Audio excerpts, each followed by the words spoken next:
हाँ जी बच्चों, कैसे आप सब लोग ठीक ठाक हो? बच्चों हम लोगों ने AS7 काफी हद तक कंप्लीट कर लिया, बहुत थोड़ा ही रह गया है। आज हम उस AS को कंप्लीट करेंगे। आप पहले मेरी बात समझे, मैंने AS में आपको क्या क्या बातें बता दी है, क्या आपको सारी बातें याद है? डिस्क्लोजर रिक्वायरमेंट तक की मैंने कल बताए थे, 2 डिस्क्लोजर, जर्नल डिस्क्लोजर और प्रोग्रेसिव वर्क इन प्रोग्रेस वाले।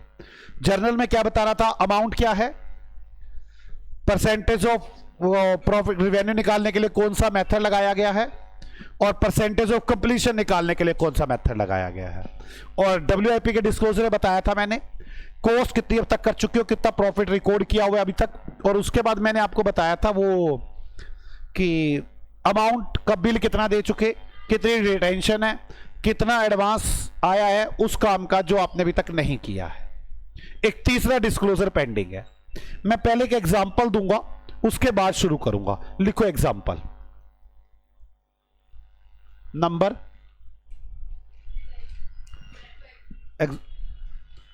एग्जांपल नंबर 12, दबाना बटन। एग्जांपल नंबर 12 लिखिए। डिस्क्लोजर देने हैं, चलो। Contract price 1000,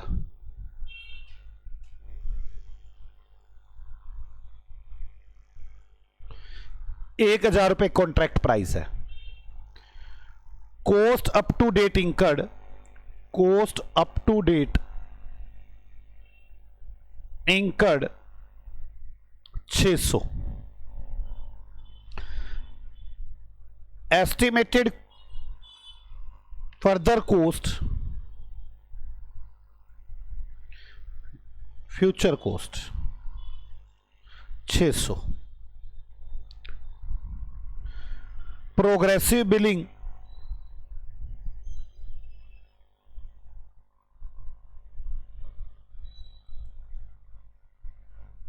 700। Amount received 450। Show disclosures, आपने डिस्क्लोजर बताने हैं। आ जाओ सॉल्यूशन डिस्क्लोजर बताते हैं।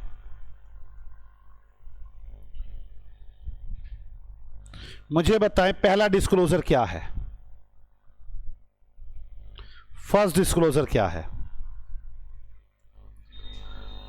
अमाउंट ऑफ कॉन्ट्रैक्ट रिवेन्यू, तो लिखिए अमाउंट ऑफ, हाँ जर्नल के अंदर ही है ये, कॉन्ट्रैक्ट रिवेन्यू रिकॉग्नाइज्ड। कितने कॉन्ट्रैक्ट रिवेन्यू की अमाउंट है। थोड़ी सी जगह इसे छोड़ दें, यहां पे सारे डिस्क्लोजर दे देंगे हम, ABC सारे डिस्क्लोजर देंगे यहां पर, A फिर B फिर C, उसके नीचे कैलकुलेट कर लेते हैं। कैसे कैलकुलेट करते हैं कॉन्ट्रैक्ट रिवेन्यू? सबसे पहले क्या कैलकुलेट करना पड़ेगा? परसेंटेज ऑफ कंप्लीशन, ठीक है ना। आ जाओ पहले कैलकुलेट करते हैं percentage of completion.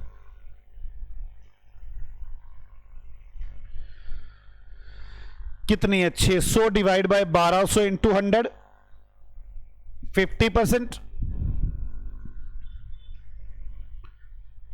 Contract revenue कितना कॉन्ट्रैक्ट था? 100 इंटू 50%, तो हमने कॉन्ट्रैक्ट की अमाउंट कितनी रिकॉर्ड की है? 500। कौन सा मेथड लगा रहे हैं हम परसेंटेज ऑफ कंप्लीशन के लिए? Cost to total estimated cost. और प्रॉफिट निकालने के लिए हम कौन सा वो कर रहे हैं, मेथड लगा रहे हैं हम? Percentage of completion method. आ जाओ लिख लेते हैं। ये हुआ कितने का रिकॉर्ड किया हमने रिवेन्यू? 500 का। पहला डिस्क्लोजर हो गया। दूसरा,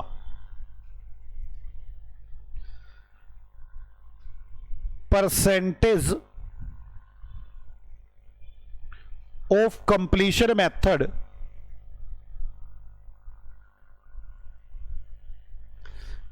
is used for recognized revenue। हो गया कि परसेंटेज ऑफ कंप्लीशन मेथड लगा रहा हूं जी मैं। अब तीसरा डिस्क्लोजर क्या था? आपने परसेंटेज ऑफ कंप्लीशन कैसे निकाली है? Cost to total estimated cost method, तो लिखे cost to total estimated cost method is used for calculation of percentage of completion. आपको समझ में आ रही है डिस्क्लोजर कैसे देने हैं? अब मैं अपने बी डिस्क्लोजर पे आ जाऊंगा। अब तक कितना प्रॉफिट रिकॉर्ड कर चुके और कितनी कॉस्ट इंकर कर चुके, तो वो पहले मुझे निकालना पड़ेगा। Contract revenue minus cost of contract, कितना कॉस्ट ऑफ कॉन्ट्रैक्ट 600, मुझे तो लॉस आ गया 100 का। ऑलरेडी रिकॉग्नाइज्ड, पहले कोई लॉस बुक किया है मैंने नहीं, टोटल लॉस 100 का। अब अगर लॉस आ रहा है तो एक बार चेक कर लेते हैं कहीं ओवरऑल लॉस तो नहीं आ रहा, प्रोविजन बनाना पड़ जाए। Contract price 1000 minus total estimated cost, total estimated cost कितनी है 1200, total loss 200 minus already booked, कितना पहले बुक कर लिया है 100, तो जो बाकी 100 है इसका मुझे प्रोविजन बनाना होगा। यही तरीका तो किया है मैंने प्रॉफिट निकालने का सारा। अब जो जो डिस्क्लोजर देने हैं सेकंड में वो डिस्क्लोजर देते हैं। सेकंड में पहला डिस्क्लोजर था कॉस्ट बताओ और प्रॉफिट बताओ, तो कॉस्ट तो 600 की इंकर हुई है और लॉस 100 का हुआ है। आ जाओ, अप टू रिपोर्टिंग डेट, इसका first up to reporting date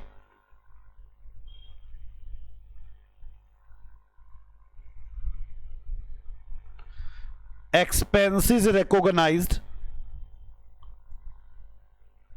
₹700, 700 रुपए किए थे ना हमने, 600 एंड टोटल लॉस। मैं यहां पर एक गलती आपकी ठीक करवाना चाहता हूं, एग्जाम में यह क्वेश्चन बहुत आ सकता है। अभी आप लिखो 600 एंड टोटल लॉस ₹100, यही है ना। यहां पर एक छोटा सा निशान लगाएं कट का, और बच्चे ये एग्जाम में गलती करेंगे, एग्जाम में वो ये क्वेश्चन पूछेगा बार बार। एक नंबर में तो ये क्वेश्चन पूछ ही सकता है।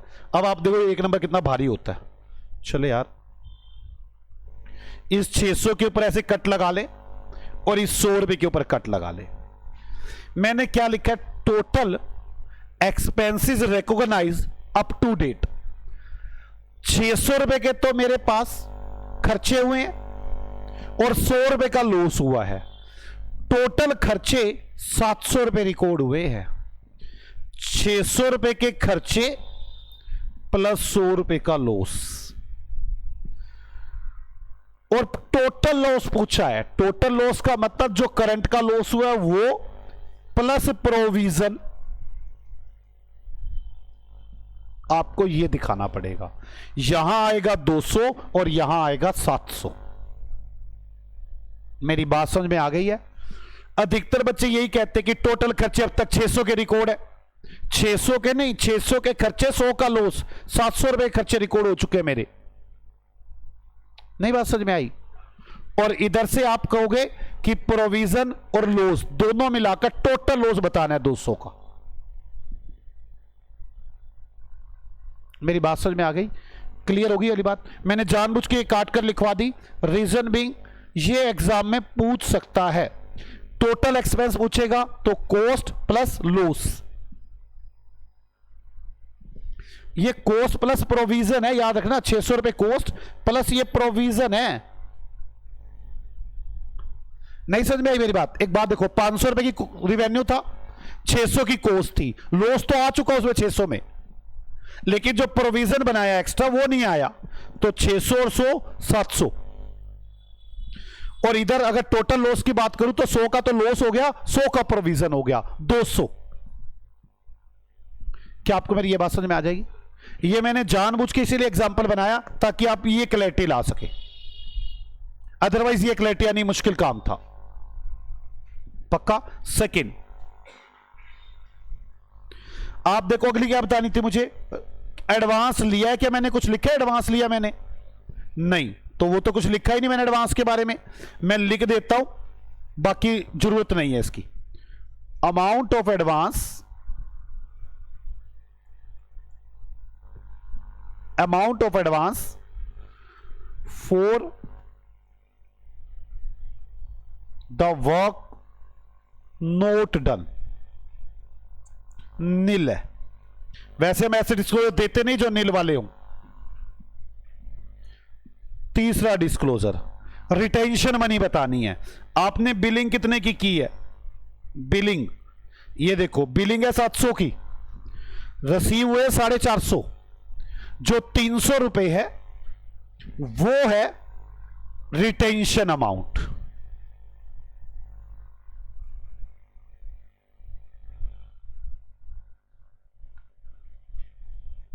रिटेंशन अमाउंट 750 का बिल था ना, और आए कितने थे? 700 का बिल था, 450 आए थे, तो 250 रुपए। अब मुझे आपको तीसरा डिस्क्लोजर समझाना है।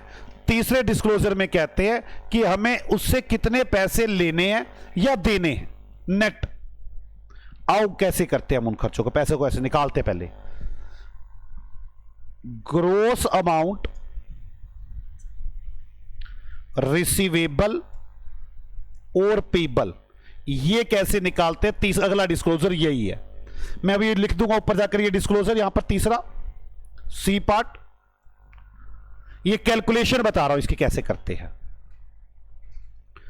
अब तक कितनी कॉस्ट कर चुके हैं हम? कॉस्ट अप टू डेट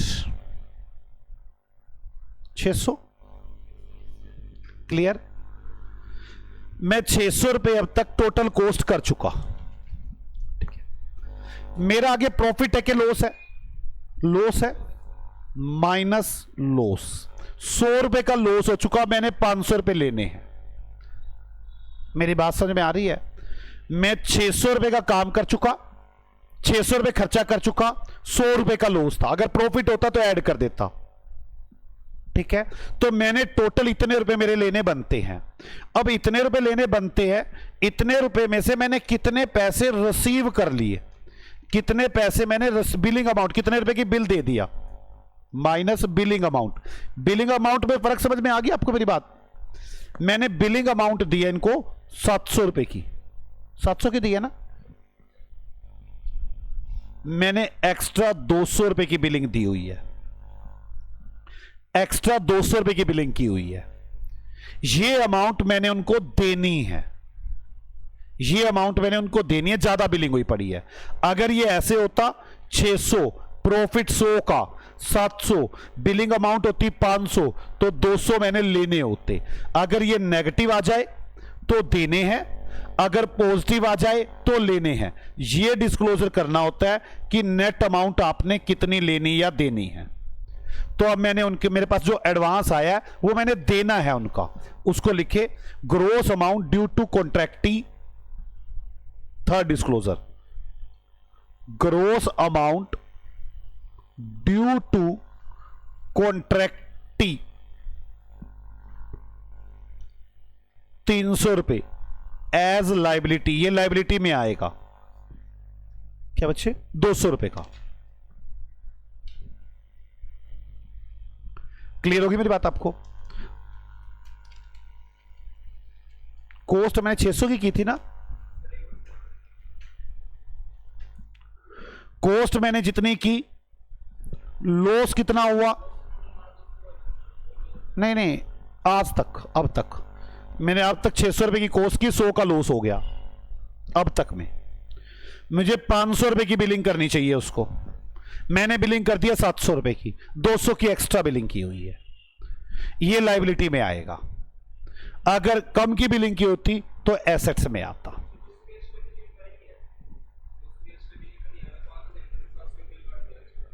हाँ, नहीं वो मैंने हक नहीं बनता ना अभी मेरा। मेरा हक वो कब बनेगा? जब मेरे पास अमाउंट आ जाएगी, जब मैं काम कर दूंगा। खाली बिलिंग ही तो की है, बिलिंग से क्या फर्क पड़ता है? लॉस नहीं, मैं 600 रुपये की कोस्ट कर चुका हूं, तो मुझे 600 तो देगा नहीं, वो मुझे 500 रुपये देगा, तो लॉस तो लेस होगा। कॉन्ट्रैक्ट प्राइस ही निकल रहा है यार ये। मेरी बात समझ में आ गई यार? 600 मान लो मैंने 600 रुपए की कोस्ट की होती, 100 रुपए का प्रॉफिट होता, तो मैं उसे लेने का हकदार कितने था? 700। कोस्ट प्लस कॉन्ट्रैक्ट की तरह लिखते हैं। अब कोस्ट की 600 की, 100 का घाटा, मैं लेने का हकदार कितना हूं? 500 का। मेरी बात समझ में आ गई? तो आप लोग थ्योरी में आ जाए, थर्ड डिस्क्लोजर को लिखें। थर्ड डिस्क्लोजर को see, gross amount payable to कॉन्ट्रैक्टी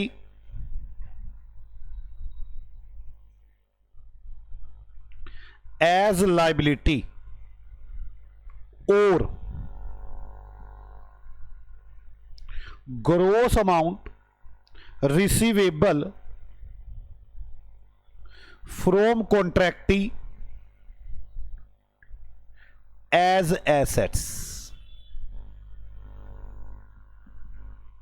कैसे निकालेंगे हम? कोस्ट इनकर्ड टू डेट, ये तो मैं वैसे लिखवा रहा हूं, वहां तो बस यही लिखना होता है, प्लस प्रॉफिट माइनस अगर लॉस हो, माइनस बिलिंग अमाउंट,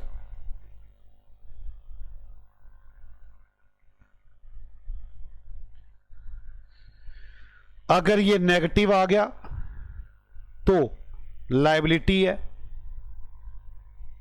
और अगर ये पॉजिटिव आ गया तो आपकी एसेट्स है। क्या आपको अब डिस्क्लोजर पूरे समझ में आ गए? पक्का बोलो, डिस्क्लोजर समझ में आ गए? अब हम लोग छोटी छोटी बातें करेंगे जो हमारे पहले पेज पर है। थ्योरी पहले पेज की लिख रहा हूं। मैंने आपको बताया कॉन्ट्रैक्ट कैसे है, यहां पर लॉन्ग टर्म कॉन्ट्रैक्ट्स है, ठीक है, लिखे। अब वहां पर आ जाएं थ्योरी में, लिखिए।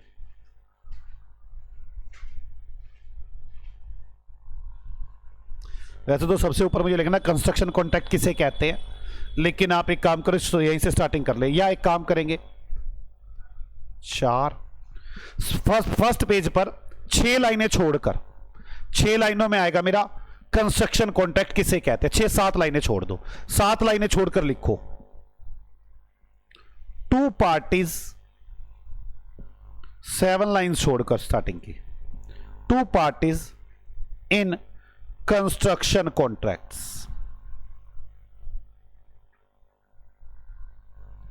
2 पार्टीज हैं, number 1 contractor, number 2 कॉन्ट्रैक्टी।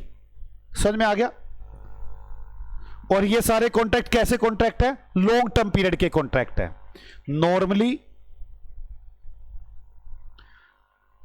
Construction contracts are for long term period, long term period. Normally long term periods के ये होते हैं। This AS is applicable on contractor. ये एएस कॉन्ट्रैक्टर पर एप्लीकेबल है। मेरी बात समझ में आ गई? कॉन्ट्रैक्टर का मीनिंग समझ में आ गया? मैं आपको एक बात, एक केस बताता हूं इसके बारे में, इसी बात के ऊपर कॉन्ट्रैक्टर पर ये एएस लगता है। आप अंसल को तो जानते होंगे, अंसल, टीडीआई, बड़ी सारी कंपनी है जो मकान बनाकर बेचती है। टीडीआई ने क्या किया, एक बहुत सारी जमीन ली, उस पर अपने विला बनाए। विला समझते हो ना, वो मकान बनाकर देते आपको सारा सेट सुट करके, उस पर अपने फ्लैट बनाए और फ्लैट बनाकर बेचती है। अंसल या टीडीआई क्या करते हैं, अपने विला बनाते हैं, फ्लैट बनाते हैं और बेचते हैं। इन्होंने 100 विला बनाने थे, मतलब 100 घर बनाने थे, ठीक। इन्होंने अभी तक 70 घर बना दिए और इनका पोसेशन भी दे दिया, ठीक। अंसल ने कितने घर बनाने थे, 100, कितने बना दिए, 70, 30 बचे हुए हैं, बना रही है अभी अंसल। अंसल कह रही है मेरे ऊपर ये 7 लगेगा क्योंकि मैं कॉन्ट्रैक्टर हूं। आप मुझे बताएं अंसल कॉन्ट्रैक्टर है या नहीं है?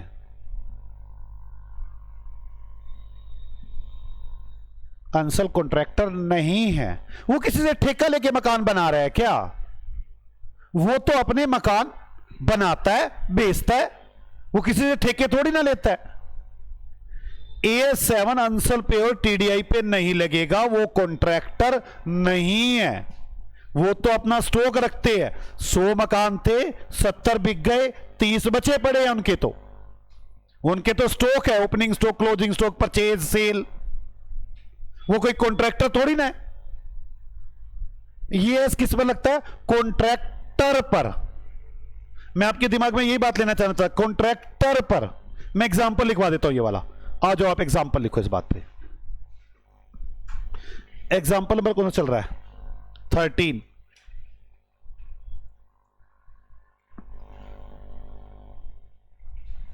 नीरज एंड मुस्कान लिमिटेड, एक कंस्ट्रक्शन कंपनी,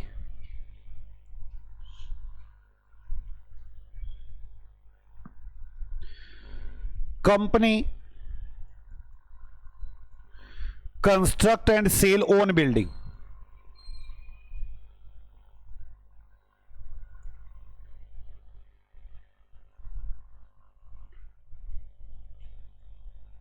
कंपनी अपनी बिल्डिंग बनाती है और बेचती है। Company complete 80% of work and sold 60% buildings.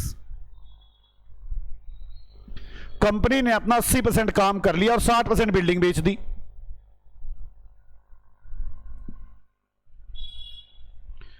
Company want to use AS7।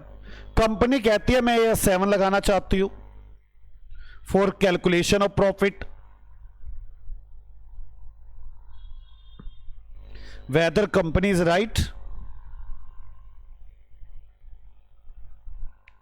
क्या कंपनी ठीक है? सॉल्यूशन, बताओ क्या कंपनी ठीक है? नहीं।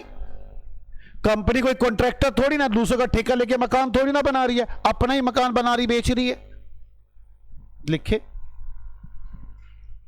No,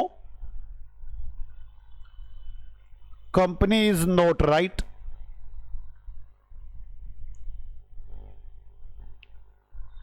company is not contractor.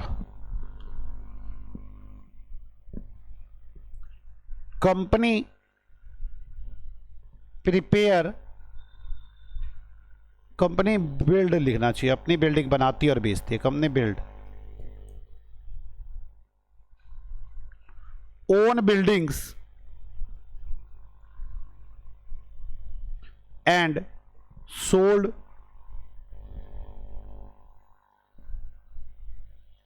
this AS is applicable on contractor। बात समझ में आई? मैं और केस बताता हूं एक, शायद मुझे अभी याद आया, शायद इससे तो आपको और क्लैरिटी बने।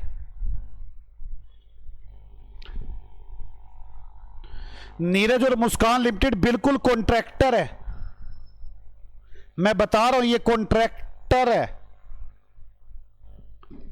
ये ठेके लेता है, मकान बनाता है। इसने एक ठेका लिया एक फ्लाईओवर बनाने का,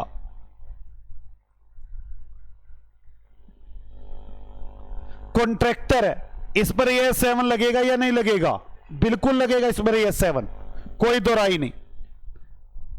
अचानक इनको फील हुआ एक अपना भी ऑफिस होना चाहिए। अपना तो ऑफिस ही नहीं है, इन्होंने अपना ऑफिस बनाना शुरू कर दिया ओन यूज के लिए। अब अपनी सारा सामान पड़ा था, कॉन्ट्रैक्टर खुद था ही, मैंने अपना ऑफिस बनाया। नीरज और मुस्कान लिमिटेड कहती है इस पर AS7 लगना चाहिए, हां या ना? नहीं, किसी दूसरे का ठेका थोड़ी ना लिया, अपना बिल्डिंग बना रहे हैं। ये सेल्फ जनरेटेड एसेट्स है, अपनी एसेट्स खुद ही बना रहा हूं। इस पर AS7 नहीं लगेगा। वैसे मैं बताऊं, इस पर AS10 लगेगा। ये मेरी एसेट्स बन जाएंगी। क्या आपको मेरी बात समझ में आई?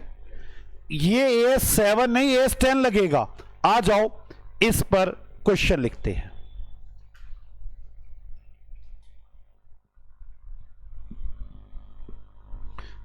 Example number 14। Neeraj and Muskan limited construct office for its own purpose, own use. अपने यूज के लिए ऑफिस बना रहे हैं। Neeraj and Muskan limited is a construction company.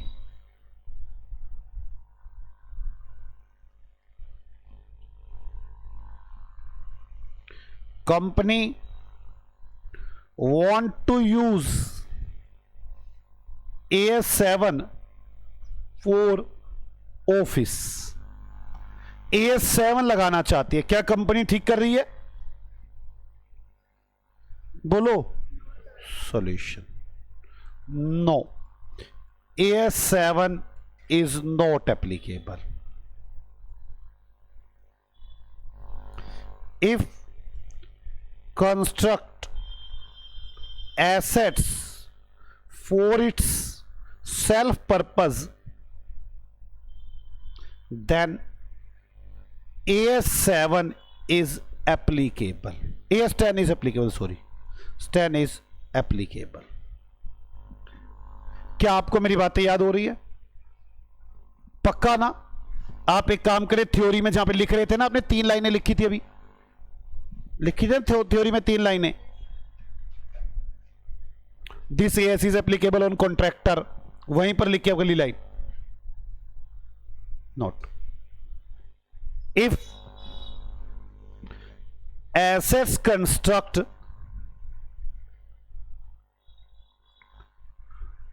for its self, then AS7 not applicable, AS10 is applicable.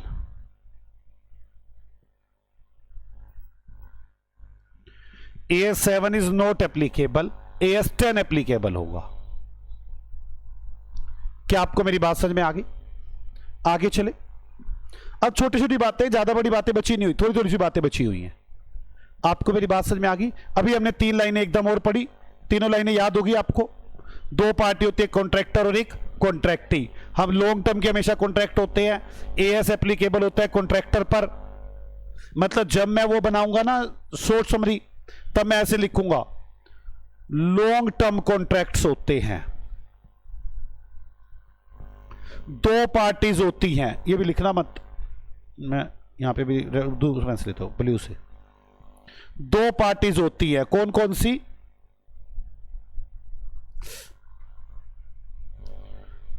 Contractor और कॉन्ट्रैक्टी। AS applicable on contractor अगर self के लिए मकान बनाए, सेल्फ कंस्ट्रक्ट को कंस्ट्रक्शन, तो AS10 लगता है। यहां तक समझ में आ गई? फिर मैं इसके बाद ऐसे लिखवाऊंगा आगे,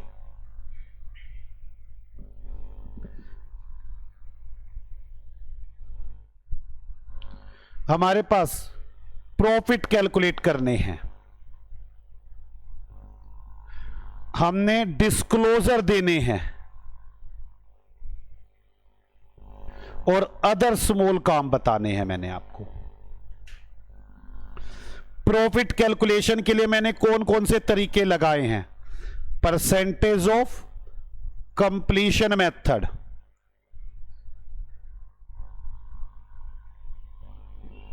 परसेंटेज ऑफ कंप्लीशन मेथड में क्या था? ए पार्ट, जब फ्यूचर आउटकम्स एस्टिमेटेड रिलायबली, जब आप फ्यूचर के खर्चों को एस्टिमेट कर पाएंगे रिलायबली, ठीक है।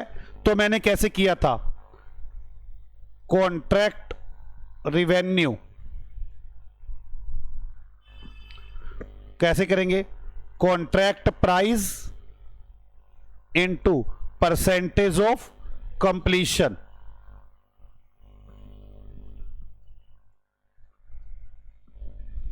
Minus X already recognised. तो मेरे पास क्या आ जाएंगे? प्रॉफिट। अगर लॉस आ रहे होंगे तब contract price minus total estimated cost,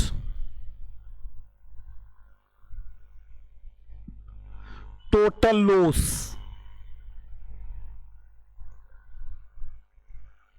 minus already recorded. तो ये प्रोविजन बनेगा। यहां तक बातें की थी।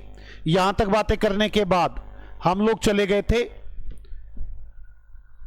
कॉन्ट्रैक्ट रिवेन्यू कैसे निकलेगा। मैं डिस्क्लोजर को थर्ड पार्ट सेकंड पार्ट को इधर ले लूंगा, डिस्क्लोजर को अदर्स अलग लिख दूंगा ताकि मेरे को पूरा आ जाए कंप्लीट, ठीक है ना।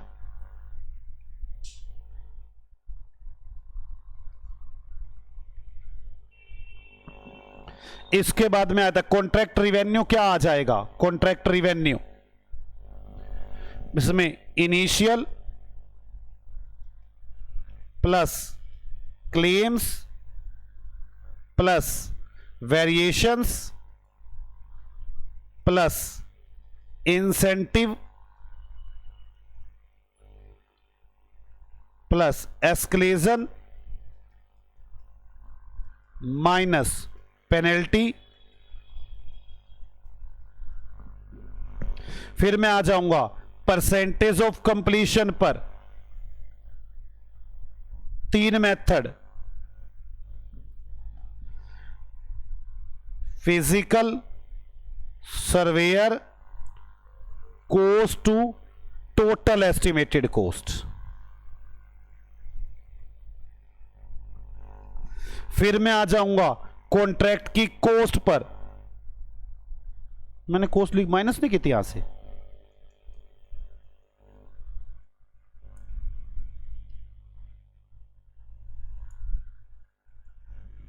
फिर मैं आ जाऊंगा कॉस्ट पर। कॉस्ट में मैंने क्या किया? डायरेक्टली और allocated attributable.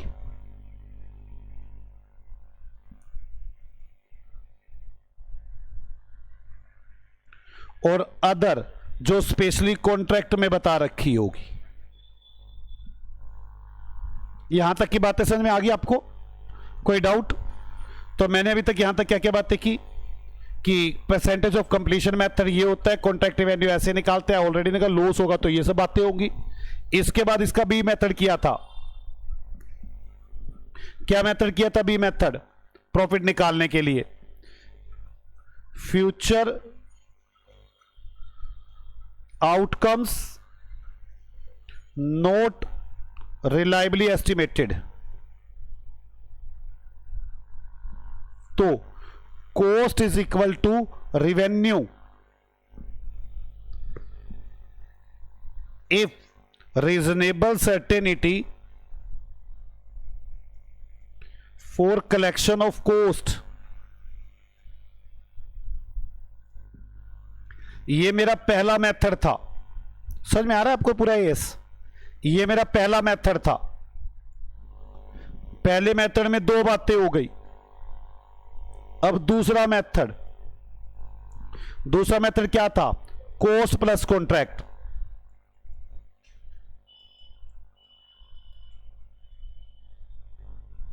Coast reimbursed plus profit, that is contract revenue.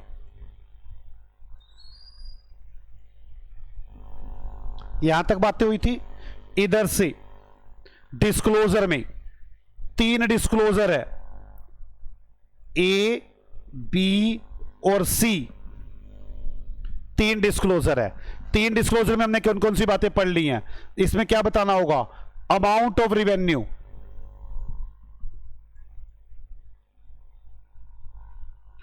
Method of calculation of revenue, method of percentage of completion. यहां पर cost up to date and total profit और loss. यहां पे एक पॉइंट आया था, मैंने जो कुछ बताया था आपको, मैंने कहा था कोस्ट कैसे निकालेंगे? कोस्ट प्लस प्रोविजन और टोटल प्रॉफिट और लॉस, जो इस साल का लॉस और प्रोविजन दोनों जोड़कर, ये आ गया था। रिटेंशन मनी, इसके बाद एडवांसेस, यहां पर ग्रोस अमाउंट, रिसीवेबल और पेबल। रिसीवेबल और पेबल निकलती कैसे थी ये अमाउंट? रिसीवेबल और पेबल अमाउंट निकलती कैसे थी? तो उसको निकालने के लिए cost up to date plus profit minus billing, ये पॉजिटिव आएगी या नेगेटिव आएगी? नेगेटिव आएगी तो लायबिलिटी, पॉजिटिव आएगी तो एसेट्स। ये अभी तक मैंने पूरा एएस किया है, अगर आपको समझ में आ गया हो तो। अब तो बस मेरी यहां पर अदर में थोड़ी सी बातें आनी है। यहां पे अदर बनाऊंगा मैं, अदर में थोड़ी सी बातें आनी है और पूरा एएस खत्म। आपको ये शॉर्ट समरी के जरिए अच्छे से समझ में आ गया? चाहोगे इस समरी को बनाना? पक्की बात है ना? ये समरी के बिना तो काम चलेगा ही नहीं। एएस ही पता नहीं क्या का क्या हो जाता है अगर ये समरी ना आए सामने। चलो मिलते हैं अगली क्लास में, जो थोड़ा सा एएस रह गया उसको कंप्लीट करते हुए। ओके बच्चों, बाय बाय।